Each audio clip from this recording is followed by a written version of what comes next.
Hello. Get ready with me to go to a vocal lesson.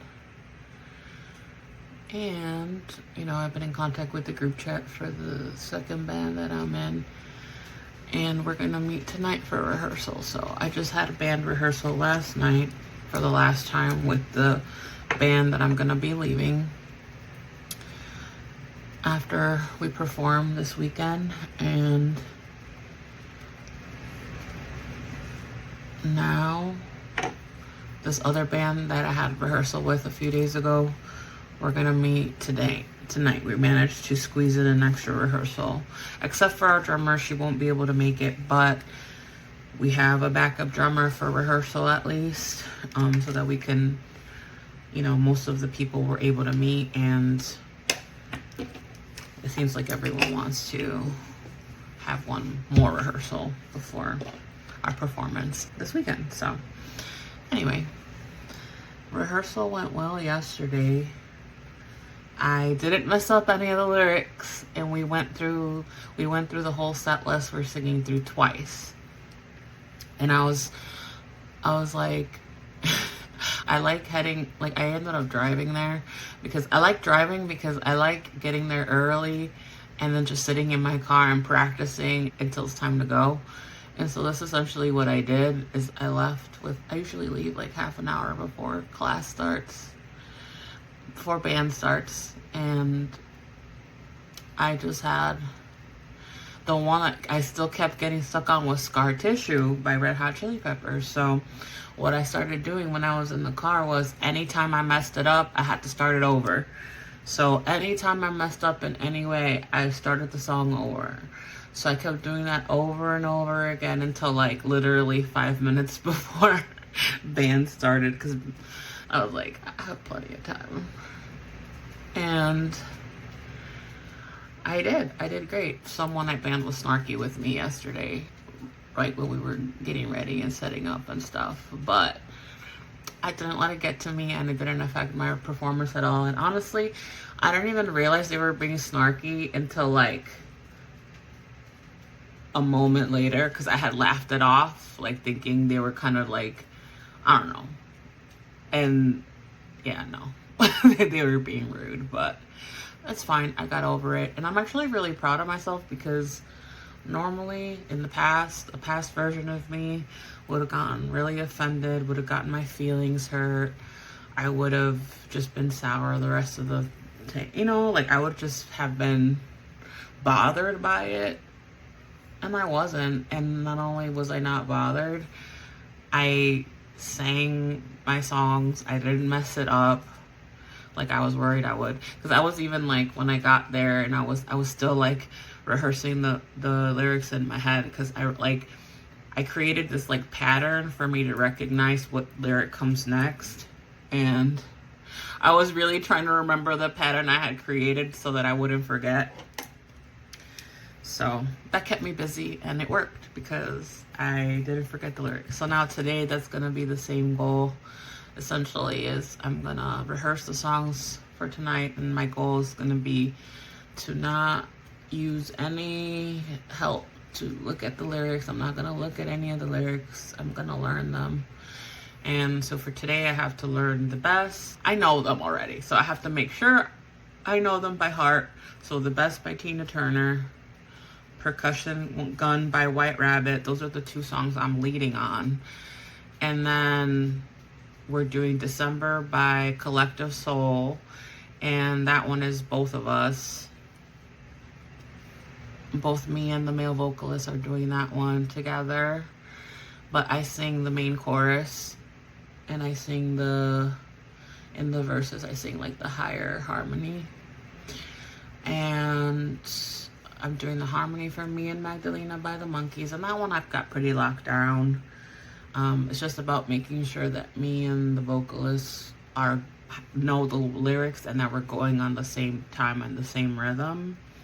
And like when we rehearse, he likes to look at me when we're singing, so that like we go at the same time. So I don't know if we'll be able to do that when we're live, because like when we're live we have a lot less room to do, because when we're practicing we have a whole room and we arrange it however we're like sometimes facing each other, like the vocalists are facing the like people playing the instruments, like things like that. But it's like, okay, if we perform, like we're not going to be able to do that, so we like become aware of that and we adapt.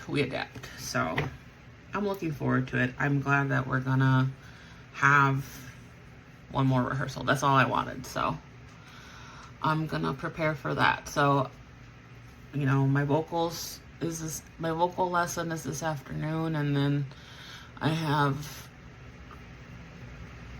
a handful of hours to practice and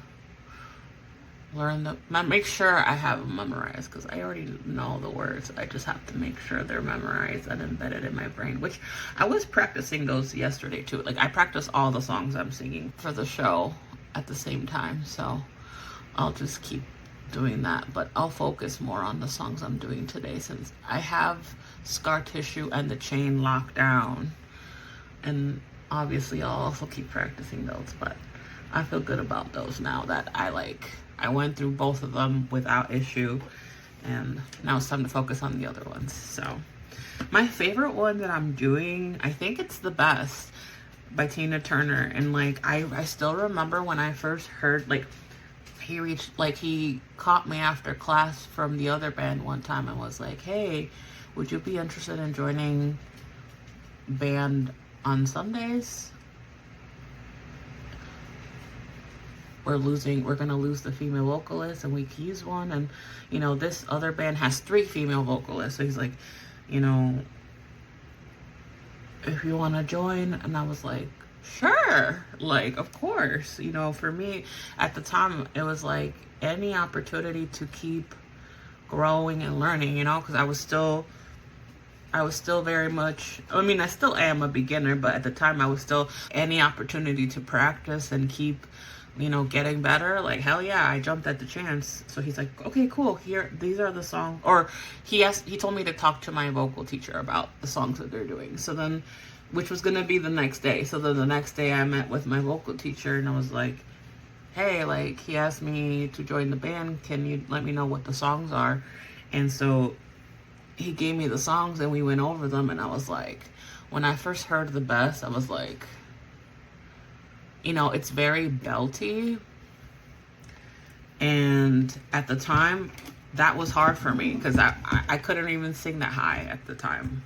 You know, I was like, but I feel like my voice has gotten better and I do pretty good in that song, I'm not gonna lie.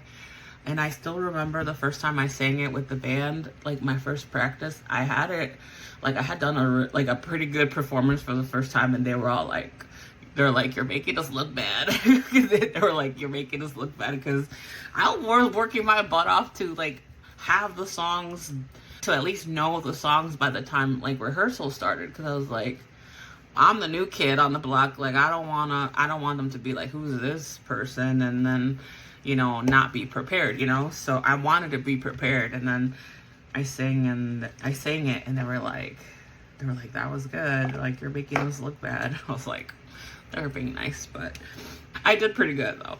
And but I've only gotten better since then. And there's a part in the song where she goes pretty high, and at first my teacher was like, why don't we have you do it lower, because I couldn't hit it at the time. But like now when I practice it, I can hit that note. But I'm gonna keep it the same, like, because everyone else is already doing it the way we've been practicing it. So I'm like, I'll just do it the way we've already been practicing it. But I told my teacher, I was like, I could hit that note now, because, you know, it's like I had this issue where sometimes I could hit it, sometimes I couldn't, like back and forth. But the more I've been practicing, like the stronger my voice gets, the better, the higher I could sing. Like, you know, it's getting easier to do that. And so I was telling my teacher about that, so that was funny. But yeah, I think that one's the best, like, it's the best. It's called The Best. That's my favorite song, I think, that we're doing, because it's the one that I feel like I've grown most, and like I feel my voice has improved and stuff. It's made my voice get better because it's a good challenge. Because the other songs are lower, like Scar Tissue, not The Chain. The Chain is actually good. I actually like The Chain too. The Chain sounds pretty good. That's like my second favorite, I think. But the rest of the songs are like sang pretty low, and I feel like obviously I sound good in them because low is good too, but like I feel like with the higher ones I can really showcase my voice in that aspect. So that's why I like singing those too, because I feel like that's where my voice really shines. It's not that high. It's not high, but high. It's high for my voice because I do have like a deeper voice when I sing. So, and I feel like with the best, it sometimes even gets a little raspy a little bit, and I like it. I like how it sounds. So I'm looking forward to performing that. The only thing is, like, singing is really psychological, and like we could rehearse all we want when we're together, but performing live in front of other people is really intimidating, and sometimes that can cause a voice to close up or to become self-conscious, right? Because it's psychological. So it's like, if I don't feel comfortable in front of people, it'll be harder to hit the higher notes, or it'll be harder, or I'll have to feel like I'm singing like louder because my throat will tighten or something. So I just have to, at least that's what happened in the first performance. I feel like that's what happened. But now that I've been working a lot on helping my body relax when I sing, because I did notice the tension that my body would get. The tension I would feel when I would start to sing, and I started to become aware of it and work with it so that when I sing, I'm relaxed and I try not to tighten up as much as possible. I mean, it's not perfect, obviously, but it's getting there. Like, I'm getting better at it. So I'm hoping that I'll be able to work through that on the show too. Like, I'm pretty good at being able to regulate my nervous system, like, in real time. So I'm hoping, since it's gonna be the two bands performing, and then there's another band coming from another location, because, you know, our school is a franchise, so it has like different locations. So there's another adult band from another school who's going to join us. And so they're going to perform as well. So it's going to be 3 bands, and the other band's performing twice. And so then there's the 2 bands from us, which I'm in both of those bands. So they're going to go first, I believe our teacher said. And then, you know, my other band's going to perform, the one where we perform The Chain and Scar Tissue. And then the other band's going to perform again. And then this band is going to perform last. So, you know, it's a lot of anticipation, and the anticipation is what sometimes gets to me, because it's just going to be the adults, because the first show was for the adults and for the kids, because they cater to kids too. That, you know, that's their main focus, is the lessons they do and the bands and stuff are geared toward kids, but they have a band for adults because, you know, they encourage adults to also learn. So the first live performance included all the kids, and that was a long wait. Like, well, and we didn't even have to be there till like an hour before our performance, because the shows go from like, I think the first one that went on was like 10 a.m. until like 2-3 p.m. and we didn't go till like the afternoon, so we didn't have to be there till like an hour before our performance. But now it's just the adults, and which is going to be a lot better. That way we don't have to wait through all the kids and stuff, because I feel like the anticipation is what kind of gets to me too. But I have a friend who confirmed with me yesterday that she was coming. You know, I don't really have any really close friends anymore, since, you know, I've been on this journey where I've been choosing myself, and I've been, you know, I decided to stop people pleasing. I decided to stick with my boundaries, and things like that. And in the process, I've lost people. I've lost people from my life. I lost friends because I suddenly either became too much for them, or I wasn't, if they were the kind that were trying to take advantage of me or something, they couldn't do that anymore. And so I had no value to them anymore. So they hit the road. And this friend, I met her we met through Bumble BFF, and both of us were just looking to have a friend. Like, she was new to the city and I was new to this area because from where I live, I originally grew up on another side of the city that's farther away from here. So,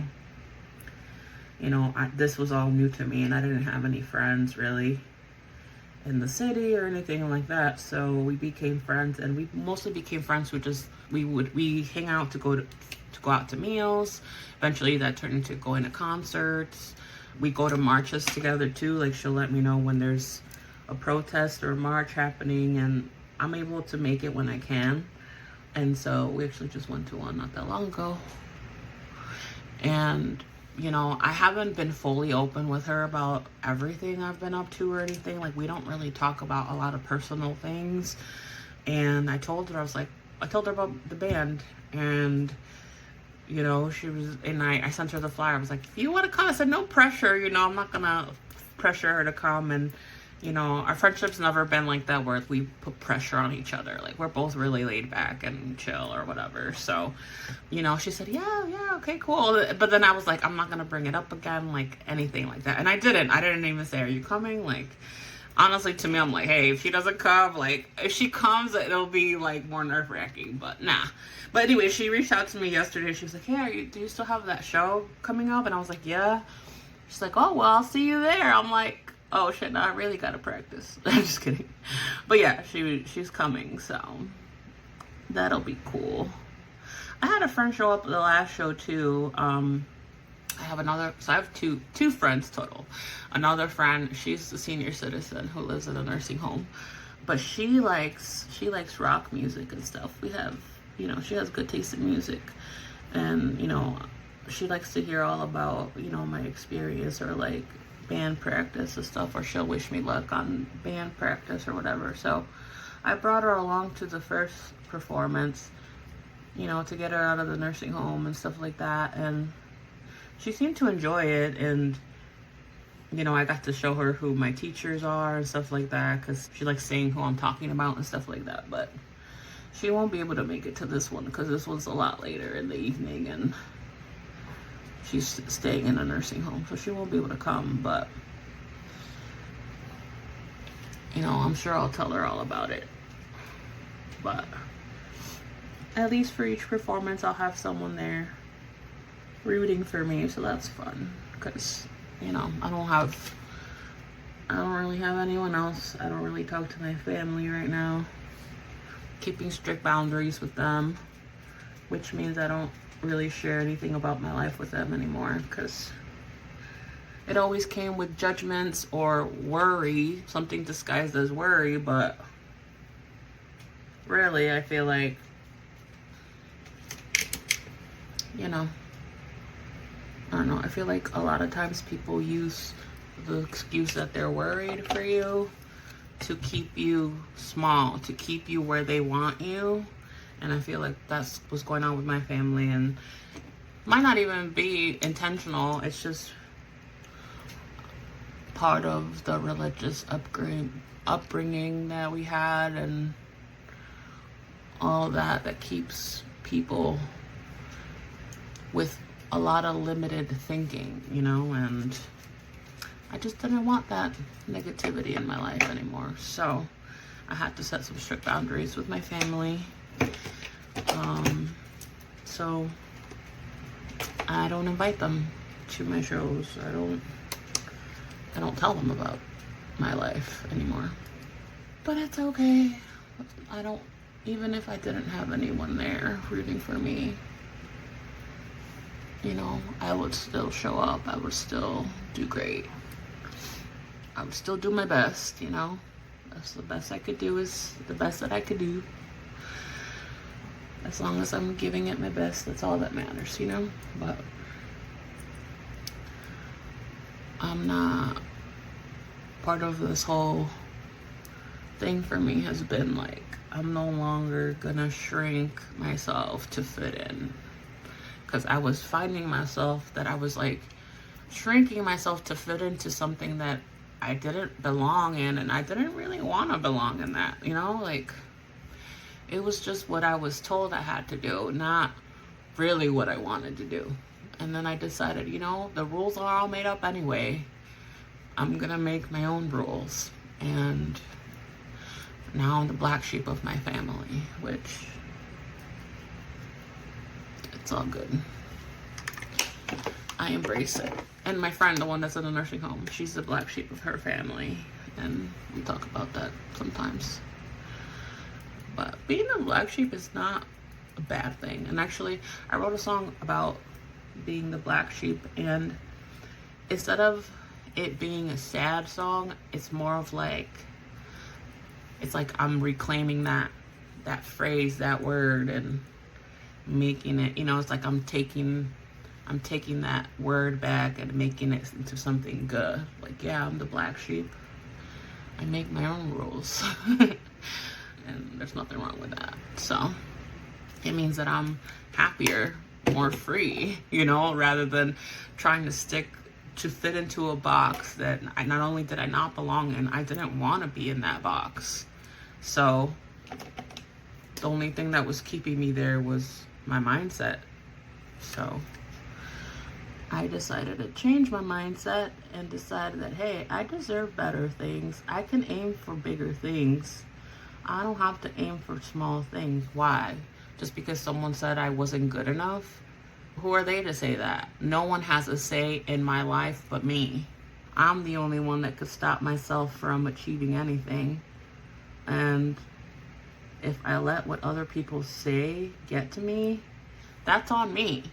It's not even on them. People are only expressing what they perceive. And if their perception is limited, their feedback is going to be limited. Their comments and things about your life, it's going to be limited based on that perception that they have about their own life.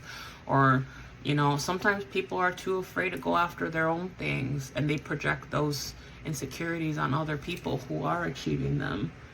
And it could come out as jealousy. It could come out as someone saying, oh, you're too much. Why are you doing all that? You're doing too much. It's like, it's too much for you, but it's not too much for me. That's your truth, not mine. I'm gonna live my life however the fuck I want. If you don't like it, get going. I don't want you in my life. Like,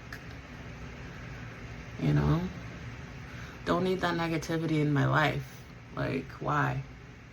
And also, if you truly are a friend, like, why would you not want your friend to succeed?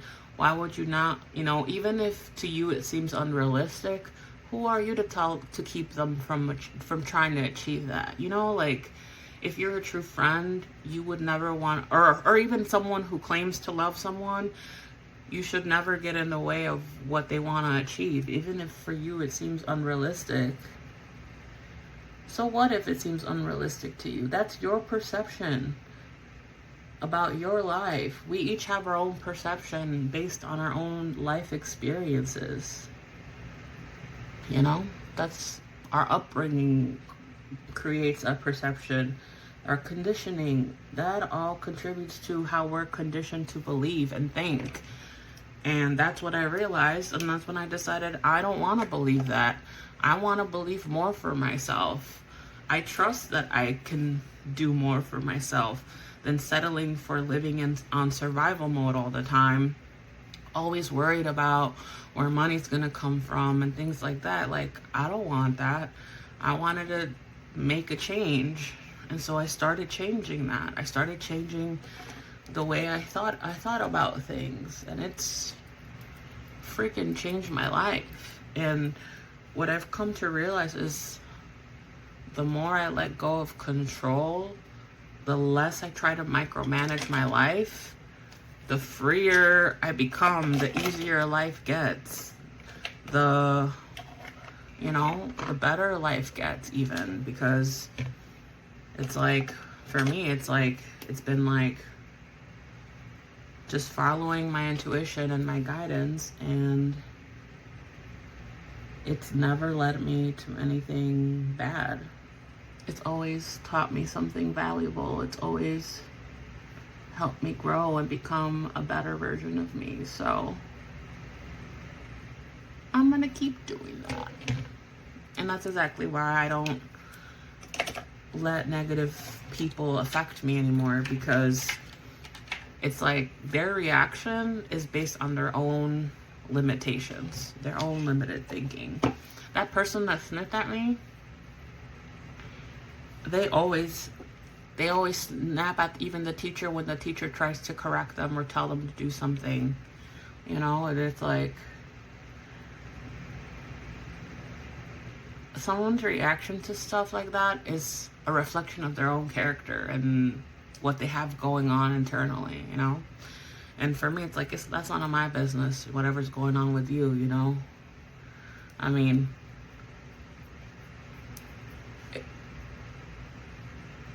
I'm not gonna get a react, you know, I'm not gonna react. Sometimes people just want a reaction out of you, or to make themselves feel better because they're not happy with their own life. And the best thing you can do sometimes is not react.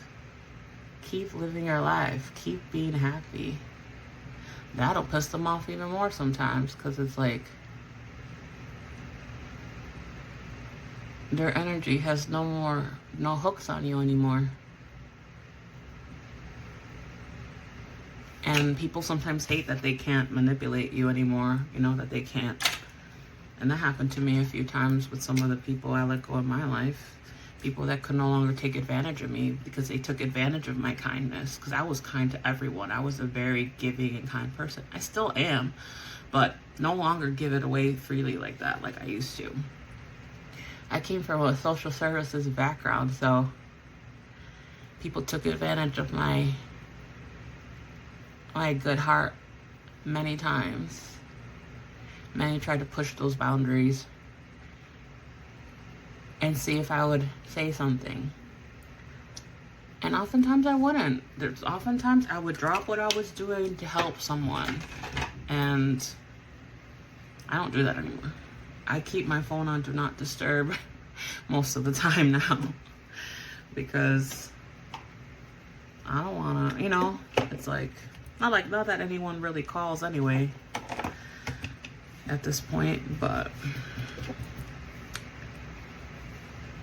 you know.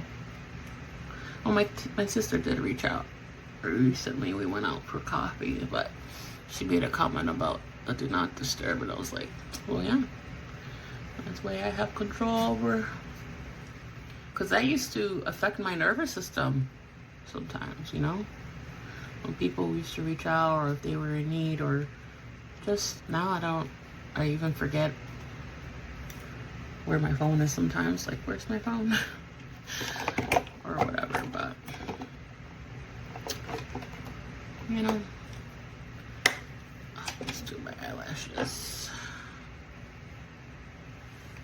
But oh, here we go. I love these eyelashes. I'm getting better at putting them on because I suck at it. I was like, it can be a pain in the ass.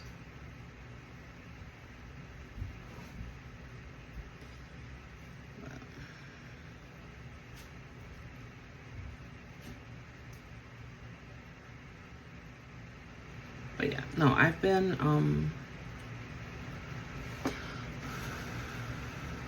I like hearing about artists who like basically just like, I don't know, pursue what they love and stuff like that. And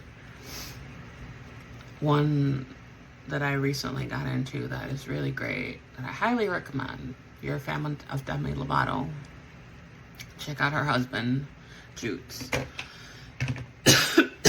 His story is really fascinating. And like how long he's been in the industry, and he's now starting to like gain momentum. But he talked about, like, I was listening to a podcast that he was on, and he was talking about how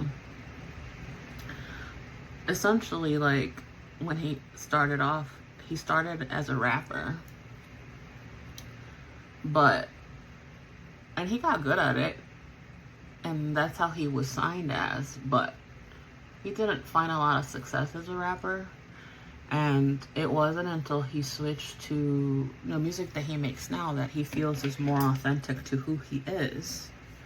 So once he really started doing the art that was authentic to him and who he is when he started gaining momentum and stuff like that. And I feel like that's starting to reflect in society more. I feel that authenticity is gonna be the, like, new currency. I think we're starting to see that now. People are getting tired of celebrities, the same old shit, you know, especially celebrities that aren't doing anything to help and are still trying to get money out of their fans and stuff like that. Like, people are getting tired of people, like, selling their souls for money, essentially, right? And I think we see that a lot with how the millionaires and billionaires have been doing shit or whatever, right? So, and I feel like there's gonna be a rise of more authentic artists like Jutes and others. But I think we see that, I feel like we're seeing that now, even with, like, one that is really fascinating to me, and I'm curious to see how it plays out, is Meghan Trainor, because I feel that she is struggling with authenticity in her music, in her art, and it's starting to reflect in the way that people are reacting to her, because her stuff, to me, it feels very manufactured rather than really who she is. And the thing about being authentic is you gotta really get in touch with your feelings, and you have to sometimes talk about the shit that no one likes to talk about, or the things that people are afraid to talk about sometimes, like the feelings, the things that you gotta face yourself, right? We gotta face ourselves and face the demons or the shadows, whatever you want to call it, right? The things that we avoid about ourselves. And I feel like we have a lot of artists out there who haven't experienced that, or they haven't done that for their art, and it's starting to reflect in the way that people are reacting to it. Because it's like, I feel like we're seeing that starting to happen. So, you know, another one I feel we're starting to see that with is Taylor Swift, and Harry Styles. I don't know, I'm a big fan of Harry Styles. I love that dude. I was in the One Direction fandom. I love all the boys so much. So this is not hate at all. But when I listened to his album, just to compare, Louis' album had come out, like, I think it came out around the same time as either his single or something. I think it came out the same day that Aperture came out or something. It came out before Harry's album. But I remember listening to Louis' album, and oh man, music makes me feel things. I get chills, I tear up, it makes me feel things. And with Louis' album, I had moments like that where I teared up, I got chills, like that kind of stuff. But with Harry's, I didn't. And with Harry's music, I have felt that, especially I still remember when I heard Sign of the Times for the first time, when I heard his first album for the first time. Like, I feel like that first album is like the most authentic album he has to date. But anyway, you know, but for this one, like, I heard it and I was like, I didn't feel anything. I was like, to me, it seemed, it was missing like a spark. It was missing something. And I feel like Harry's, like, he sings or writes in a lot of metaphors, or a lot of ways that it's hard to really see how he's really feeling about things, how he really sees the world, you know? Like, I'd love to see the world from Harry's perspective and his music. And I feel like it's not always like that. I think he tries to give us that, but he tries to give it in a way, this is the visual I had when I was listening to his song. It was like he has a wall between us and I get it. He's very big on, I'm not saying tell us, I'm not saying spill the tea, Harry, nothing like that. Like, I'm not trying to be nosy in any way, but there's a way, I feel like there's a way to be true to who you are and like express your real feelings about stuff in a way that still keeps your privacy. I don't know. But I also get it though, because Harry's fans, they read so much into every lyric and everything. So, like, I know he's already said the art is there for you guys to interpret it how you want it, blah, blah, blah.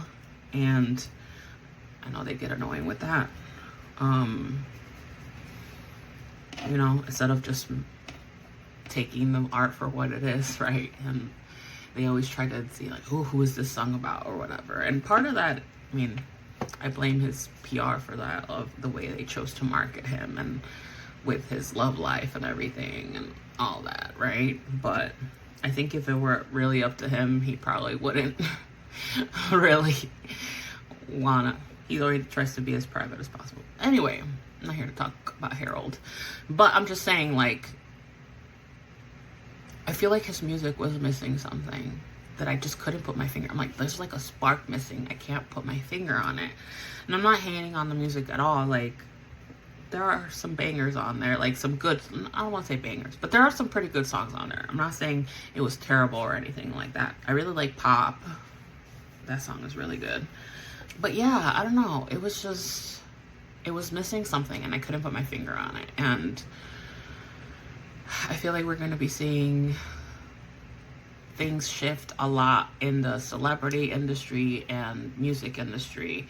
Even like music labels are gonna not be a thing anymore. It's gonna take a while to get there, I think, but you know, just like how society, the system is crumbling, the same's gonna happen with that kind of stuff, where instead of big companies trying to capitalize on an artist and their art, like, artists will get to create their art for themselves, like individually or whatever, you know what I mean? Like, that's at least the world I'm dreaming of. so we'll see. I don't know. I'm curious to see how things unfold, and I'm curious to see how Meghan Trainor handles everything that's been happening and like the canceling of her tour. I'm very curious to see how her and her team choose to maneuver that. Like, if she's gonna try to self-reflect, or if she's in damage control trying to steer or rebrand. I don't know. You know, my recommendation for her is, before she looks into rebranding, is have some self-reflection. What kind of art do you want to create without considering the public at all? Don't take success into consideration at all. What art do you want to put out there for yourself that makes you happy, that makes you excited to create, not because you're trying to make money or whatever? Think about that. Sit with it. Ask yourself. The answer will come to you. I promise. Like, all right, it will come to you. If this is for anyone who wants to self-reflect and ask, where am I going? Where is my life going?